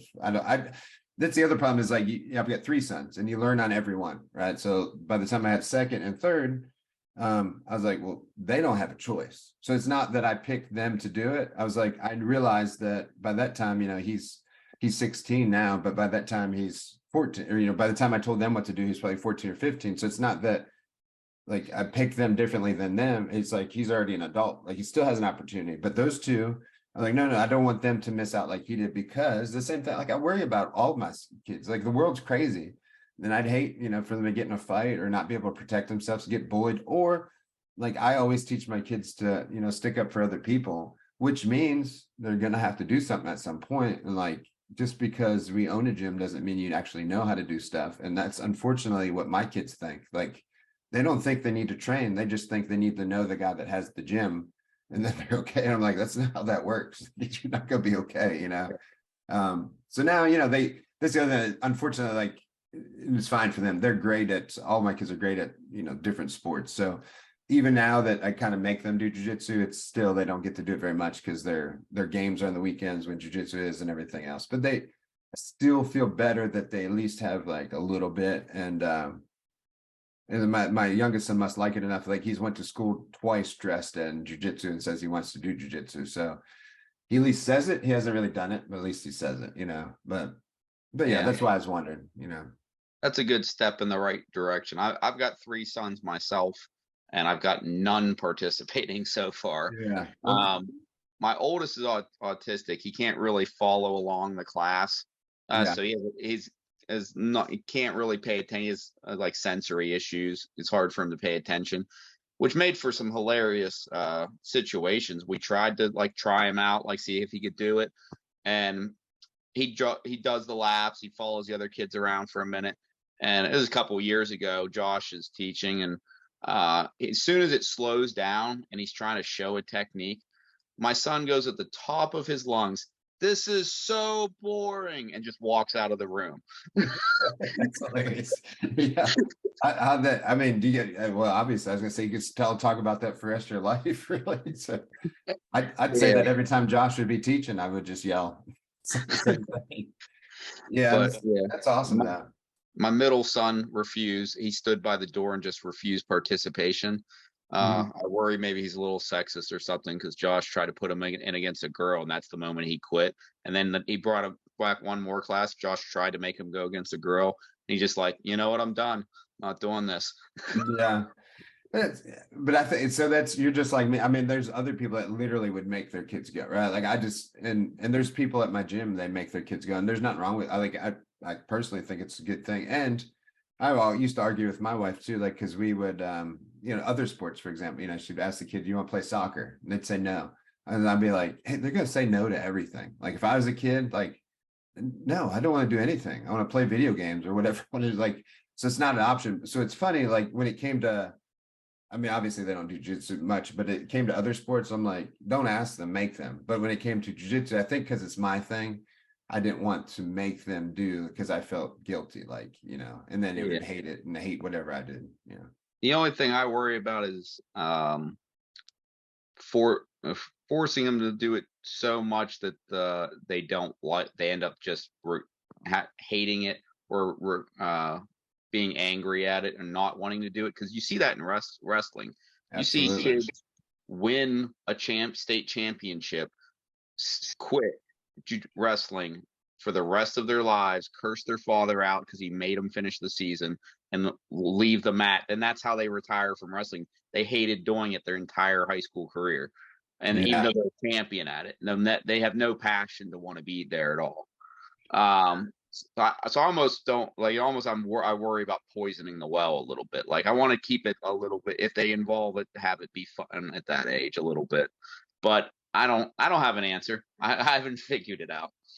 No, but yeah, we think similar, but you're right. Like, I bring up that example too, because I've had a bunch of friends that, you know, their kids wrestled since they're 4, right? And they traveled, and their kids were the shit. They won everything. And then some of them didn't even wrestle in high school. They didn't even make it that far. You know what I mean? It's just like, by the time they got there, it was just like, they never had a break. They never had a summer. They were always cutting weight. You know, wrestling's a different thing. Like, we kind of forget too, is like, there's that element. So like, if you are cutting weight, or even if it's a pound or two for kids, it's like, they're not getting to be a kid, you know, like, you know, you can have argue about that too. I don't like that my kids eat, you know, shit. They do, you know, because I could, you know, I kind of give my wife hard. She's like, well, you know, I'm like, you don't have to buy that stuff. But also on the other side, I do like the fact that they can like experience stuff and be a kid, you know what I mean? Like, it's a fine line. I don't think that necessarily means they need to eat ho-hos and stuff like that, but it's like,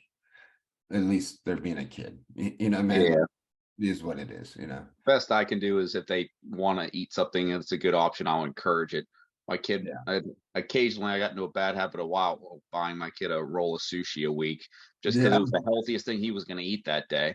But you got him to eat that? That's pretty crazy though, in general. Yeah. I mean, just that he randomly saw me eating it because I like sushi once in a while. And he latched onto it and like, okay, we can pick up some sushi at Kroger's. Yeah, which is all because I don't even think my kids have ever ate fish. I'm pretty sure, like, I know one of them's ate calamari, or something, but that's like we did literally have to trick them. I know they ate alligator tail in Florida because they thought they're eating chicken nuggets, and then as soon as they found out it was alligator, they all freaked out. But they loved it up until that point. They're like just chowing it down, and then that was the end. Yeah, but makes for funny jokes. 7-year-old's got a $20 a week sushi habit. Yeah, exactly. Yeah, they're getting it done, huh? Well, man, like I really enjoyed this. Like I think, man, I think it's good. I mean, what do you think there's anything missing? Like I really like your philosophy. I mean, I think if I was a guy, and this is why we do this, really, I want people to kind of like pick and choose and listen and learn. I mean, everybody, other gyms, people at my gym, everything. I think really like this has been pretty valuable. Like I learned a lot of stuff too, like, just listening to your approach. And obviously, again, for people that don't know, which, they should know, but you guys have been awesome for a long time. Even if you guys have been good in the jiu-jitsu world. I remember Josh in the MMA world, he was good, and, everything in between. So like, it's tried and true method, right? I mean, you guys are doing it.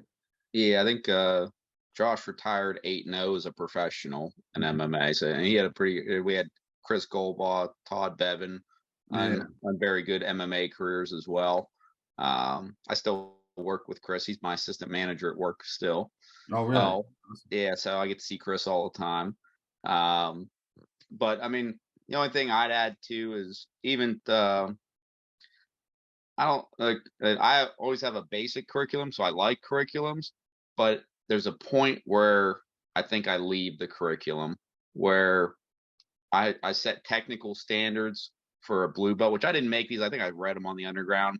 A bunch of people have given their opinion, and this was the one that I latched on to, that say a blue belt needs to, one, have some sort of path to victory. They have the way to win, and they have to either be good on bottom or good on top or good enough at both to make it work. So they got to have like one side either super solid or somewhere in the middle ground to make their game plan work. So they got to have something, or at least be a great guard player or a great top and pass player. And no one can get a blue belt without being able to at least shrimp and defend themselves on bottom. But by purple belt, you need to have both sides solid. You can't have a weak side anymore. And that's like a technical requirement I usually recommend to my blue belts. Like, well, you got your blue belt based on this. Well, here's your goal. It's not a list of techniques, but it's a guideline of you can't be weak on your other side anymore, or you got to be competent on both sides before we're going to give you a purple belt. To the point where it might even look like sandbagging sometimes. But I had Eric Blesdo years ago, right before he got his purple belt. It made for a funny story. He was a 4-stripe blue belt, and I just wouldn't give him his purple belt. Like, I was nitpicking his guard. I wanted to show me something, an improvement in his guard beyond where his currently was, because he's a really strong guy. He'd pick you up Matt Hughes style and slam you all over the place if you gave him the chance. So if you let him on top, he could already beat purple belts at that point, if you let him play his A game. So I was just being super nitpicky about it. And I think at the time I was calling up my friend Fred and down at Whitehall, Fred down at the compound. And they were doing a little event where it's super fights. It's one guy versus one guy instead of a tournament. You knew who you were going against ahead of time. And I was asking him, like, well, Eric's a blue. But I want him to go against a purple belt. Could you get him a purple belt? And he's like, no, none of the purple belts. They don't want to fight a blue belt. They want to fight other purple belts, understandably. Yeah. And to the point, like, well, I got this big white belt for him. He's like, no, I'm not driving down there for him to go to do a jiu-jitsu match against a white belt. I want a purple belt. And we're on the phone with Fred. And I was like, you know what, Fred? I've promoted him to purple belt right now. He's a purple belt. Give him a freaking purple belt. Yeah. And he goes down there and like mollywops a purple belt before I would give him one. Yeah. And so like I just like I kind of like setting those technical standards, but beyond purple, I don't even believe in a strict syllabus as far as like you're such an advanced practitioner. It's almost an art form at that point. I mean, me giving you a list of techniques isn't helping you to get the brown belt. You're probably set in what you're going to be good at. Then it's a matter of milling and distilling and getting your timing to world-class levels to get that brown belt. So I mean, it's almost like it's more like I'd prefer to like work with each individual at that point. Like at some point, there's so many different ways as someone can go with their jiu-jitsu. I don't think a curriculum is helping box them in. Like maybe I like it as a list. Can you show me X number of passes or X number of stuff? But just to make sure you're not deficient in some way I didn't expect. But being specific with a syllabus past a certain point, I don't know if there's value in that for purples and browns and blacks belts, because you're going to be too individual at that point. You're an artist, not a. You can't just put it on numbers on a board and check mark the boxes anymore. Yeah, well, yeah, exactly. And I think we agree as usually at that point, you're just sharpening your game, just like you said, and your timing, right? Like you usually purple to brown to black, you very little, which is it's funny when I say that, because it's like I think of myself from black belt on, like we've all heard that, right? I've learned more as a black belt than ever. And I know when I wasn't a black belt, I was like, that's the stupidest thing I ever heard, right? Because it's like, this long journey, but it is true. Like it's a different kind of learning, right? Plus it is what it is, but it's like I still have the same game. It's fun. It's just a weird thing like to be saying is because I learn a lot because I got to teach, right? And that's part of it. But yeah, as far as building the game, you're right. And I like that's the other thing. Like we had this talk the other day, and it's good to kind of finish up on this when we talk the curriculum or syllabus, right? It's you guys still have, that's the thing, like your viewpoint of how many moves and this and that, and as opposed to Marcelo's, or as opposed to the ones I know, Roy Harris, Roy Dean, and all these guys, they all may be different, but the point is really it's just an outline for people to follow, to go back to, right? And I think it's important. Plus, it's a general philosophy or gym. Like Marcelo's heavy on Marcelo. Montiero is heavy on De La Riva because that's where you come from, right? De La Riva and open guard, and that's what their gym did. But like, if you look at somebody else's stuff, it's going to be heavy on whatever that gym is part of, right? And I think that's fine too, right? Like that's all. Like it don't matter what it is as long as it fits in your general thing, right?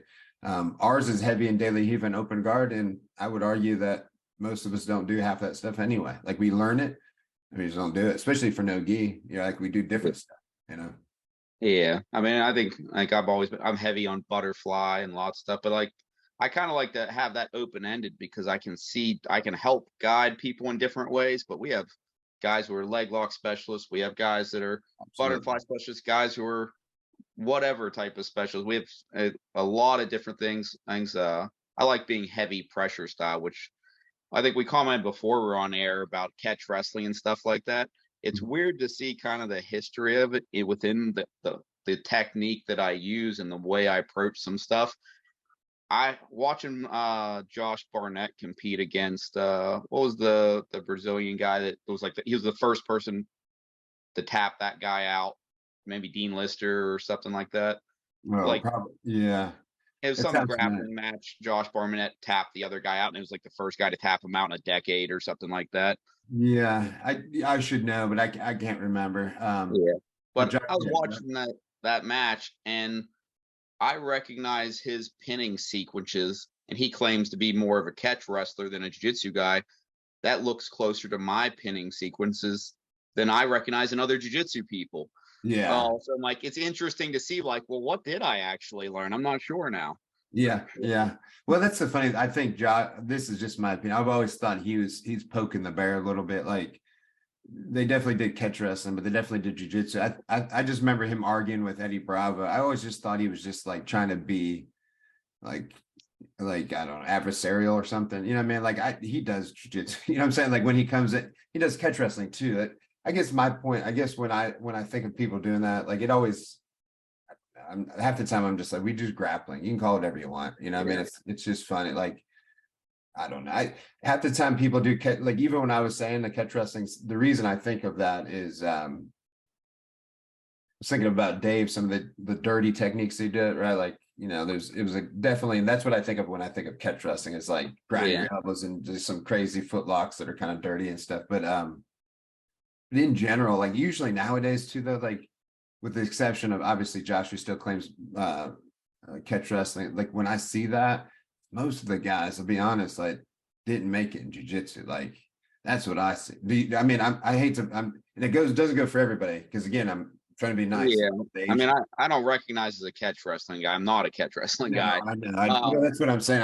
I said that like a lot. Well, I said a lot of things wrong, but it's like I said that. But I turned a video on today, and there's some guy that, you know, like that's what he's going to claim is catch wrestling, because he doesn't have a belt in jiu-jitsu. So he's teaching at a gym. You know, like, again, these are just my opinions, but that's what I see. Every time I see a catch wrestler, especially in West Virginia, and they're teaching, it's because they have no rank in jiu-jitsu and they have to choose to do something, right? And that's recent. This is just nothing in the past. It's like, and maybe it's just me watching being a pet peeve or something like this. I don't, yeah.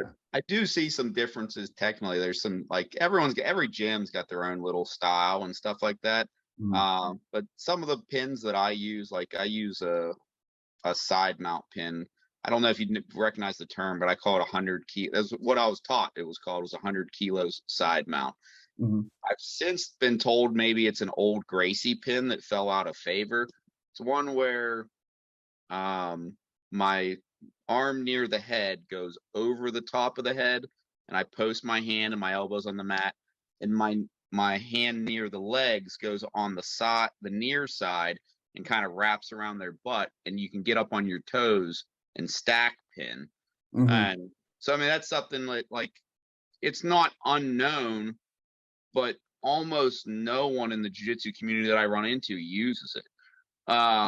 And that's my bread and butter. That's my primary pin that I have a lot of stuff off of. So it's kind of like we live in a little vacuum, and you see some weird techniques like that I'll blindside someone with, just because no one does it to them. And it's not that it's unbeatable, it's just because no one does it to them. They don't know what to do about it, because you can't shrimp crawl against that pin. It's impossible. You got to do like a Marcelo Garcia elbow push series would be a more effective series against that. So it's just interesting to see some like stuff that develops in vacuums, or it's held over from older times and everyone else forgot about. Well, that's jiu-jitsu, right? Like I think we talked about that recently too, is trends, right? Like it's, you know, actually I was talking about this at a seminar or something the other day, but anyway, it's like, it's funny how trends come about and then it's a new thing. Like I remember rubber guard was a big thing, right? But rubber guard's not the best example of it, because people weren't doing it as like efficiently as Eddie Bravo was doing it. But it's I would argue like half guard, even leg locks now, they've all been around. Like the primary, especially for us, was De La Hiva, because it was like, I remember I don't remember, like, because it wasn't there, but I'm saying Carlson was mad at De La Hiva because he taught that to him, and then they start calling it De La Hiva, and he's like, what the fuck? Like, I showed him that. Like, why do I get no credit? You know, he's like, it was called the Jello guard, and it was like a point of contention, but the point was, it all comes back around, right? Like, and I remember seeing the same thing on Underground, like people talk about moves, and then some of it was like rubber guard shit stuff and some other stuff, but it was like in judo books from like the 1900s stuff. Like people are like, look at that move. It's like, that's what they're doing now, right? And I think it's kind of funny too, because I don't know if you've ever done this, but do you ever think like, hey man, I think I invented something. I don't know if I've seen it. And you kind of look around, you think you came up something, then you're like, man, damn, it's been around forever. You know, like. I'm trying to remember. Have you ever seen the Jean-Jacques Machado hook sweep? Like you have an overhook butterfly and you grab the guy's wrist, and there's a gi version and a no gi that are a little different, but the guy's trying to push down on your knee so you get the half guard. So you grab his wrist and you push it in and you lock your hands together so it takes his post. And then you can you roll over your shoulder and you get up on your knee and it knocks them over on the 45. So it's like a sideways butterfly with an overhook, and you're trapping his other hand.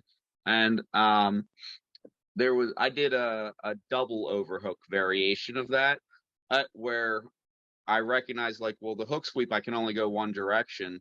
And then I would trap people in a double overhook. It'd be like they were stuck in a trap. They couldn't pull their arms out. I had a good like 3-5 year period where if I attained the grip, nobody would. Eventually I'll get the sweep. Nobody could stop me. Nobody had a counter. I mean, we figured out counters since then. But I kind of looked on the internet. I'm looking like someone's got to do this. I couldn't find it anywhere on the internet, and I'm starting to think maybe I really do have something new. And then I joined Marcelo Garcia online. He's got like 10 videos of it. Yeah, you're like, damn, I thought I had that one. Yeah. Yeah, my buddy, well, Gary, who should have been on here, he showed me something the other day that he showed me actually years ago, but he's kind of expounded upon it, but he still hasn't found it anywhere. He calls it the hash bar because his last name is Hashman, but we'll see. He's still hanging in there that he thinks he's got it, and he may, because I haven't seen it yet either. It's just like a kind of an arm bar from when they have your back. It's kind of an interesting thing, but that's the kind of the fun part of jiu-jitsu, right? Is like thinking you got something, but also I still like, I am a little bummed when you see it, but I'm still like, also like, that's why jiu-jitsu rocks, right? It's like, it's not been around. Like we also forget, like Brazilian jiu-jitsu, just Brazilian jiu-jitsu, or they call it Gracie Brazilian. It's not really been around that long, right? So it's like, even if you do see it in judo or jiu-jitsu or like Japanese jiu-jitsu, the transitions weren't there. Like they had a lot of static moves that it were really hard to get to, right? Like I know that from training Japanese jiu-jitsu, it was just like, here's an arm bar. There's no like,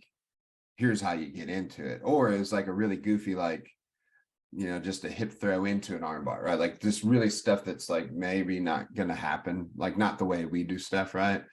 Again, not knocking it. It's just crazy that things have been around like they have, you know, but Yeah. And even I've been teaching that drill system for a decade or 15 years. I don't know how long at this point, because I think I was 5 or 6, 8 years into. I was probably 5 or 6 years into training when I had to start teaching. And at the other day when we were talking about having this podcast, it just epiphany hit me that like, and these same principles that I've been trying to focus on and apply exist in basic judo in the way they format their for practice. You learn a throw, you learn basic form. We're going to be stationary. So we're just getting the basic form down. As I'm trying to get someone to get good at pivoting their hips on base, I'm focused on basic form of armbar rather than setups at first. Then you start hitting moving targets. You do walking drills in judo. And then if you get really good at that, a couple years in, maybe they start doing building strength in it. Don't build high. You could relate that to jiu-jitsu. Don't focus on high reps until you think you actually got it right. Why build a lot of muscle memory into something you're doing wrong anyway? yeah.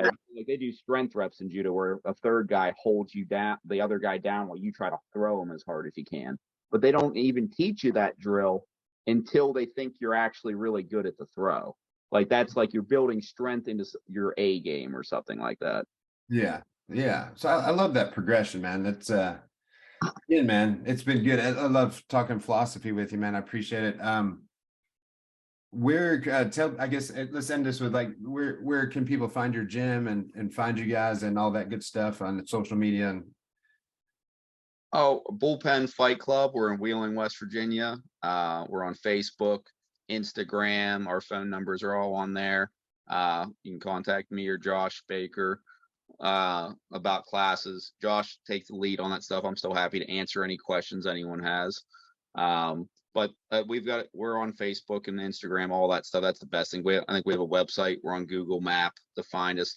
We're located actually in a city building, the Nelson Jordan Center. It's really cool. They support us. We do actually do deals with them where if someone comes in and can't afford classes, we help people out occasionally.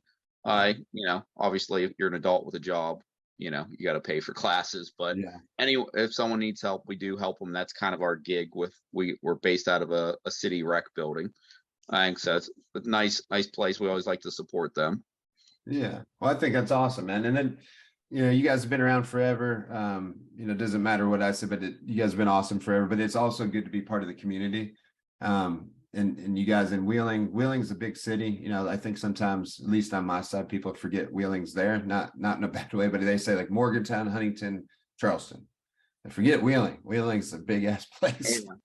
Yeah, Yeah. Wheeling was, I think, this original capital of the state, but like we're up here in the northern panhandle.